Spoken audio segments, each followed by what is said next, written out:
Good morning, Mommy Sir. Try our new exciting flavor from Anchor Butter, Anchor Maple. This maple flavor butter blend will add a new exciting sweet twist to any dish. You can use it for cooking, baking, or bread spread. Kaya ma'am, bili na rin po kayo ma'am for only 105 pesos lang po.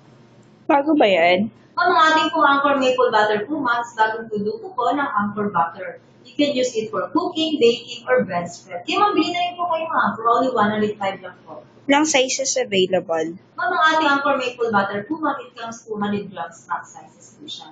Yung ma'am, bilhin po kayo, ma'am, for only 105 lang po. Ang mahal naman. For cooking, baking, or bread spread. Ma'am, value for money naman po ang ating Anchor Maple Butter, ma'am. Kasi po, ma'am, you can use it for cooking, baking, or bread spread. Okay, ma'am, bilhin na rin po kayo, ma'am, and you can enjoy the maple things. Ano pinagkaiba niya sa ibang butter? Ma'am, ang ating Anchor Maple Butter po, ma'am, it has the very goodness of Anchor Butter and it's the maple taste. And you can use it for cooking, baking, or bread spread po. Okay, ma'am, bilhin na rin po kayo, ma'am. Pero matamis.